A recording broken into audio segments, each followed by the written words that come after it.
شعری ناب و ند دارم از دوست از دست رفتم، از یاری که دردهای مرا با کلام خودش مرهم میداد. شیون فومنی، بزرگ شیون فومنی. چقدر قشنگ با تجربه جوانسالیش یعنی میانسالیش خوب توانست حریف کشتی‌های محلی را بر سر جایش بنشاند. بله، این شعر رو ایشون ساختند و من با استفاده از فضای فولکلور ملودیش را ساختم.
ابرو کج نکن کس برر، تی ابرو کج نکن کس برر، اگر چی لج نکن کس برر. زمان سخت میدان جا می امر بج نکن کس برر، می امر بج نکن کس برر.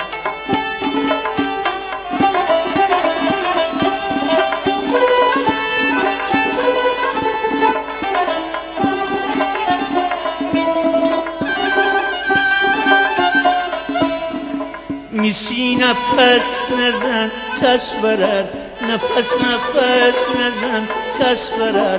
تو که میزر بشست نری، میپاجیر دست نزن کس برر، میپاجیر دست نزن کس برر.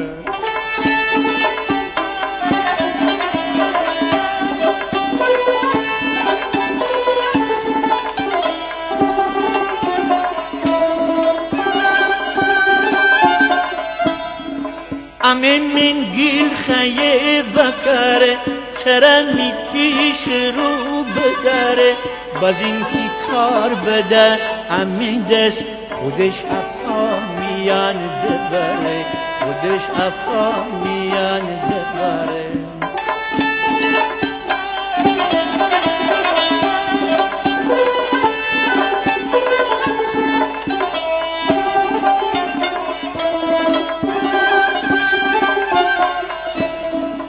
من و تو پشت به پشت بدیم، حریفان اجپا بگنیم.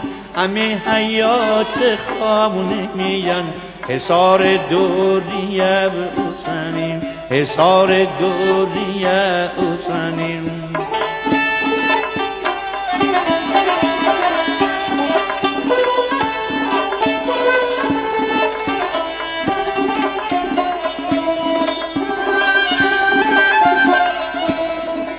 هنوز تو جاهلی، هنوز تو جاهلی، تی زخم سر بادین و خورده دنم.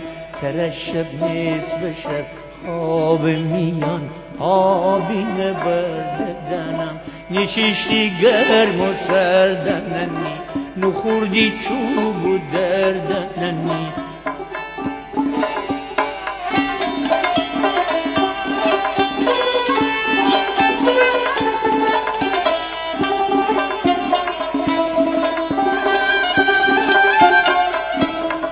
هنوز تو جاهیلی تی زخم سر بادینو خورده دنم تره شب نیست شب خواب میان آبی نبرده دنم نیچیشی گرم و سردننی نخوردی چوبو دردننی تی دل جی صافی آینه تی کار من شگردننی تی کار من شگردننی.